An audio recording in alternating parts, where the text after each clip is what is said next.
Welcome to the Simply Pediatrics Podcast, simplifying holistic healthcare for infants and children. We're so glad you're here. Join Jennifer Zethner, holistic pediatric nurse practitioner and holistic mom of 3 on a mission.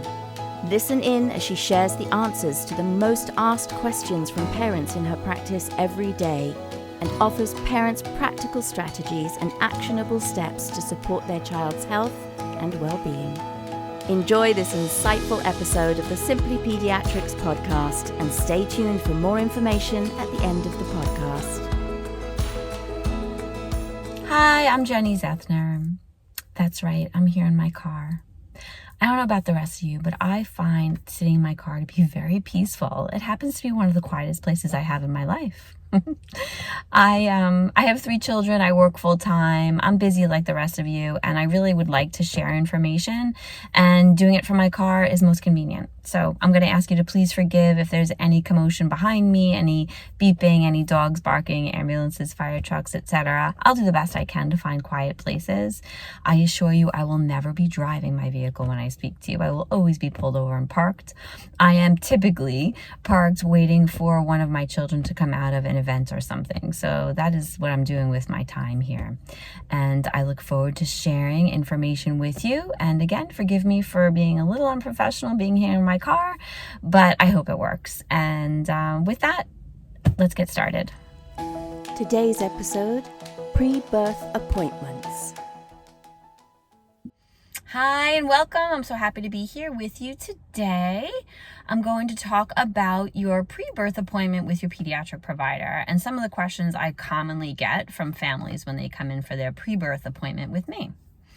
Ideally, a pre-birth appointment is, a good 3 months before your actual delivery date so that you can kind of prepare. So one of the most common questions we talk about in my pre-birth appointment with my moms and their partners is their birthing plan. So super exciting time when we're planning for a baby, whether it's your first or your last.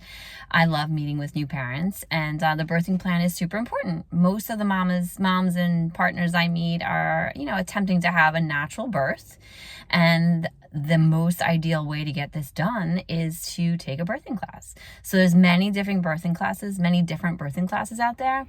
I do like the Bradley method. The Bradley method prepares you for labor, how to get through labor, how to plan for the natural birth, and it also includes breastfeeding support there. So the Bradley method is one of my more favorites, but certainly there's lots of other birthing classes out there. So wherever you're listening to this, kind of contact your local providers and ask about that. I'm not sure why it seems to have fallen off like the to-do list. I meet a lot of new parents over the past few years that they were like, oh wow, nobody even suggested that. And I don't know why. I mean, when I delivered my babies in the early 2000s, that was just really common. You took a birthing class, and now it just doesn't seem to be kind of on the checklist for the GYNs and the nurse midwives. So real important, check out a birthing class for you. If you're listening to this podcast and you're, delivering soon, maybe take a crash course, try to find something virtual or online, or you could hire a doula. A doula is there to support a mama and her birthing plan, whatever the plan is. The doula is there to kind of support you through that. And that's another excellent way of kind of assisting you with your optimal goal of a natural birth. All right. The next questions I get from families involve really right after delivery there, what's kind of going on if you're delivering in the hospital particularly.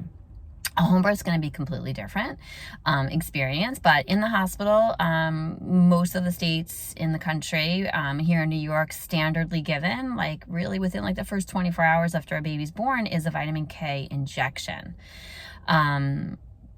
The vitamin K injection is given. There's no, they don't ask you for your, permission for this. This is kind of standardly given. You have to advocate to not have it done, right? So they're not going to come and ask you.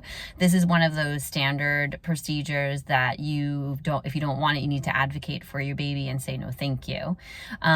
The vitamin K is given routinely to prevent what's called hemorrhagic disease of the newborn, which can result in spontaneous brain bleed. All right. So that is dangerous, but very, very rare. And we know that what prevents that is vitamin K. Babies don't make their own vitamin K for the most part until they're around 6 months old. So they give it as an injection. In many other states and other countries in the world, they give it orally. So that is my recommendation for families is, opt to do it orally instead.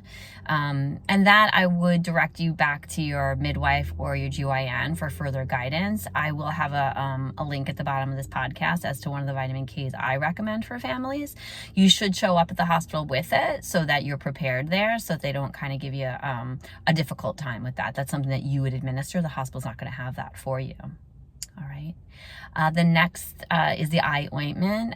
Babies are standardly given what's called erythromycin eye ointment, and that is to prevent infections in the baby's eyes, particularly if mom has gonorrhea or chlamydia. We are all tested moms out there. Most of us know our STD status, but we are tested actually by our GYN standardly for gonorrhea and chlamydia. And but this one is given for kind of like a blanket to cover everybody, and can be tricky to get around depending on where you're delivering and what part of the country and who's delivering your baby. So go in prepared, right? The most important thing is to advocate for your baby, and you can't do that unless you have all the facts. So you're going to say no thank you to that eye ointment if you don't believe your baby's at any risk, okay? The side effects to the eye ointment are blocked tear duct is real common with that one. So again, understanding what it's for and knowing whether or not your baby's at risk for anything, and then kind of advocating for your baby. That is another one that they will not ask you for your permission. They will kind of standardly give that one. A thing that's done on babies in the hospital within the first 24 hours is the hepatitis B vaccine. That they do have to ask you for your permission. You do have to have informed consent, and you have to sign for that.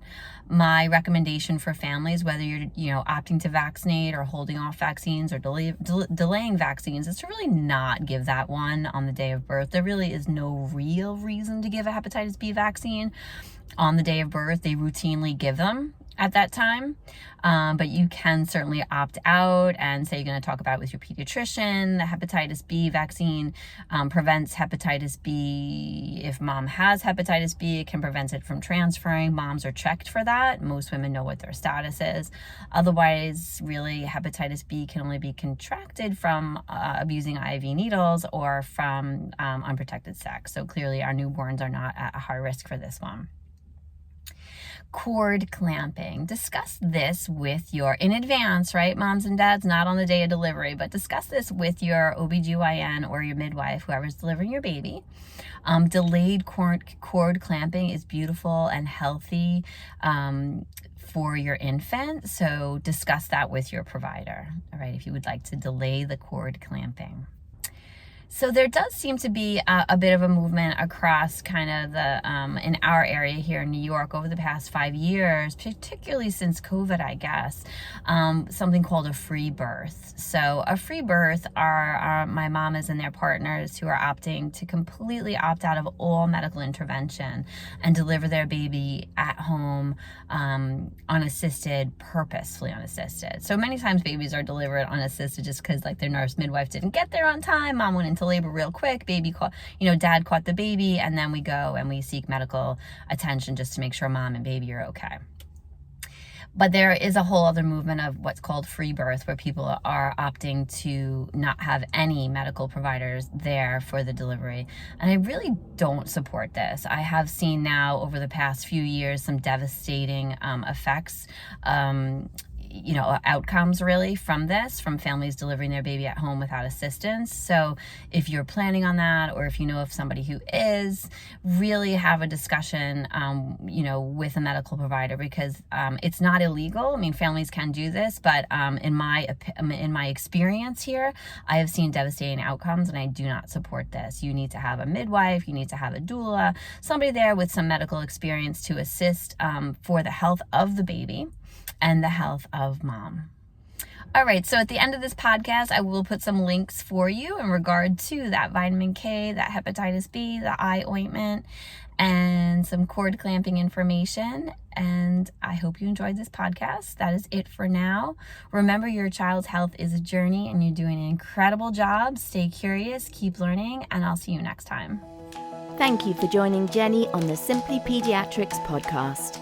We hope that the valuable information she's shared in this episode will inspire and empower you on your holistic parenting journey. If you would like to learn more about Jennie, her Simply Pediatrics practice, or anything that she spoke about today, please check the show notes that accompany this podcast and you'll find all the links and resources you need.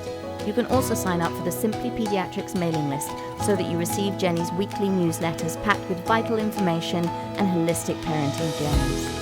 If you've enjoyed today's episode, please consider giving this page a like and subscribe to the channel so you don't miss any episodes. And don't forget to connect with us by sharing your thoughts in the comments section below. Follow Simply Pediatrics on any and all of the social media platforms. And if you're interested in an in-person or a virtual appointment with Jennie, please see the contact details in the show notes. Stay tuned for more episodes packed with a wealth of powerful information to support you on your holistic parenting path. See you next time.